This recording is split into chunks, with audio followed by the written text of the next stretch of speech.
നമസ്കാരം. രാജ്യത്തെ തന്നെ ഏറ്റവും ഭാഗ്യമുള്ളൊരു രാഷ്ട്രീയക്കാരനാണ് പിണറായി വിജയൻ. 10 വർഷം കേരളം ഭരിച്ചു. ഈ 10 വർഷത്തിനിടയിൽ പിണറായി വിജയൻ നടത്തിയത് നിരവധി വിദേശയാത്രകളാണ്. ഏകദേശം 30ഓളം വിദേശയാത്രകൾ. ഇതിൽ പല വിദേശയാത്രകളിലും അദ്ദേഹത്തിൻ്റെ ഭാര്യയും മകളും ചെറുമകനും ഉണ്ടായിരുന്നു. അന്നൊന്നും ചോദ്യം ചെയ്യാൻ ഒരാൾ പോലും തയ്യാറായിരുന്നില്ല. 2018 പിണറായി വിജയൻ ചികിത്സയ്ക്കെന്ന് പറഞ്ഞ് അമേരിക്കയിലേക്ക് പോകുന്നത്. അവിടെ 13 ദിവസങ്ങൾ പിണറായി വിജയൻ എന്തു ചെയ്യുകയായിരുന്നു എന്നുള്ള കാര്യം ഇന്നും അജ്ഞാതമാണ്. അതേക്കുറിച്ച് സമൂഹ മാധ്യമത്തിൽ ഉൾപ്പെടെ ചോദ്യങ്ങൾ ഉയർന്നപ്പോൾ അന്തം കമ്മികൾ ന്യായീകരിച്ചത് ഒരാളുടെ അസുഖത്തെപ്പോലും ചോദ്യം ചെയ്യുകയാണോടാ എന്നൊക്കെ പറഞ്ഞുകൊണ്ടാണ്. എന്തായാലും പിണറായി വിജയൻ മുഖ്യമന്ത്രിയായിരുന്ന 10 വർഷത്തിനിടയിൽ ഇയാൾ 30 വിദേശയാത്രകൾ നടത്തി എന്നുള്ള വിവരമാണ് ഇപ്പോൾ പുറത്തു വരുന്നത്.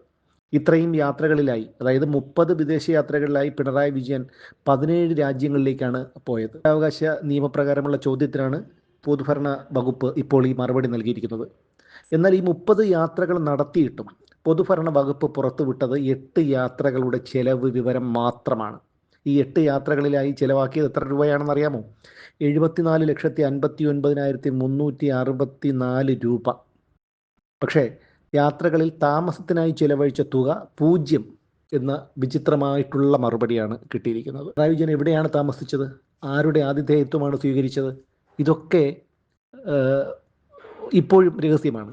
മുഖ്യമന്ത്രിയായിരിക്കുമ്പോൾ പിണറായി വിജയൻ നടത്തിയ 4 യാത്രകൾ ചികിത്സയ്ക്കെന്ന് പറഞ്ഞുകൊണ്ട് അമേരിക്കയിലേക്കായിരുന്നു. ഈ 4 സ്വകാര്യ യാത്രകളും, അതുകൂടാതെ ഈ 4 സ്വകാര്യ വിദേശയാത്രകളും പിണറായി വിജയൻ നടത്തിയിട്ടുണ്ട്. ഇതിൽ 2018 ജൂലൈയിൽ US നടത്തിയ യാത്ര സ്വകാര്യമെന്നാണ് ഇപ്പോൾ സർക്കാർ രേഖയിലുള്ളത്. പക്ഷേ 3,82,807 രൂപ യാത്രാക്കൂലിയായി പിണറായി വിജയൻ അമുക്കിയിട്ടുണ്ട്, കൈപ്പറ്റിയിട്ടുണ്ട്. USA, Bahrain, Netherlands, Switzerland, France, UK, Japan, ദക്ഷിണ Korea, Norway, Cuba, Indonesia, Singapore, Saudi Arabia, Oman, Qatar, Kuwait എന്നിവയാണ് ഈ സന്ദർശിച്ച രാജ്യങ്ങളെന്നും ഈ വിവരാവകാശ കൊടുത്ത രേഖയിൽ പറയുന്നുണ്ട്. യാത്രയുടെയും താമസത്തിൻ്റെയും കൃത്യമായ ചെലവുകൾ നൽകാത്തതിനെതിരെ അപ്പീൽ നൽകുമെന്നാണ് ഇപ്പോൾ ഈ വിവരാവകാശം നൽകിയ ഈ MT തോമസ് എന്നൊരു വ്യക്തി അദ്ദേഹം പറയുന്നത്.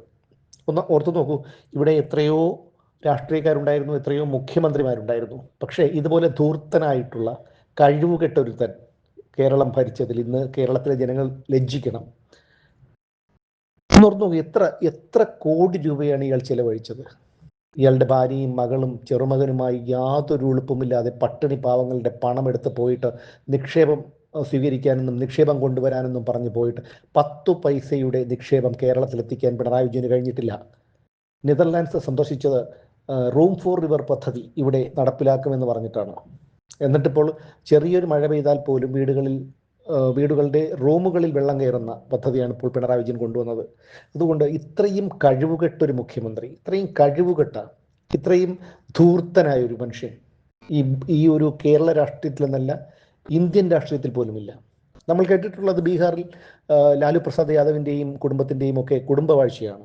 പക്ഷേ അവരൊക്കെ ഇയാളേക്കാൾ എത്രയോ ഭേദമെന്നാണ് നമുക്ക് തോന്നുന്നത്. ഇപ്പോൾ ഇതൊക്കെ പുറത്തു വരുമ്പോൾ ജനങ്ങളുടെ നികുതി പണമെടുത്ത് ഇത്തരത്തിൽ പെണ്ണും പിള്ളയെയും മകളെയും ഒക്കെ കൂട്ടി വിദേശയാത്ര അടിക്കുമ്പോൾ അന്ന് ഈ പാർട്ടിയിൽ ചോദിക്കാൻ ഒരാൾ പോലും ഉണ്ടായിരുന്നില്ല. കാരണം സാധാരണക്കാർക്ക് ചോദിക്കാനുള്ള അവകാശങ്ങളൊന്നും ഇല്ലായിരുന്നല്ലോ അന്ന്. എങ്കിൽ തല്ലിച്ചതയ്ക്കുകയും കള്ളക്കേസിൽ കൊടുക്കുകയും ചെയ്യുമായിരുന്നു. അതുകൊണ്ട് ഈ പാർട്ടിയിലുള്ള പഴംപിഴുങ്ങികളുണ്ടല്ലോ, അവന്മാർക്കെങ്കിലും ഇത് ചോദ്യം ചെയ്ത് ഇയാളെ നിലയ്ക്ക് നിർത്തിയിരുന്നെങ്കിൽ ഇത്രയും ഗതികേട് കേരളത്തിനുണ്ടാകുമായിരുന്നില്ല. കമ്മ്യൂണിസം നശിക്കുമെന്നായിരുന്നാലും. എന്നത് മാത്രമല്ല, ഇപ്പോൾ വീണ്ടും കുളയട്ടെ പോലെ കടിച്ചു തൂങ്ങിക്കിടക്കുകയാണ്. പറിച്ചെറിഞ്ഞിട്ടും പോകാതെ പ്രതിപക്ഷ നേതൃസ്ഥാനത്ത് തൂങ്ങിക്കിടക്കുകയാണ് പിണറായി വിജയൻ അതേ സ്ഥാനത്ത് തുടരണമെന്നാണ് എൻ്റെ വ്യക്തിപരമായിട്ടുള്ള അഭിപ്രായം. കാരണം കമ്മ്യൂണിസം പൂർണ്ണമായി നശിച്ചാൽ മാത്രമേ കേരളം ഗതി പിടിക്കൂ. അതുകൊണ്ട് പിണറായി വിജയൻ പ്രതിപക്ഷ നേതാവിൻ്റെ സ്ഥാനത്തും MV ഗോവിന്ദൻ പാർട്ടി സെക്രട്ടറിയുടെ സ്ഥാനത്തും ഉണ്ടായിരിക്കുകയും വേണം. എന്തായാലും കേരളത്തിലെ അന്തം കമ്മികളെങ്കിലും ഇതൊന്നും മനസ്സിലാക്കണം.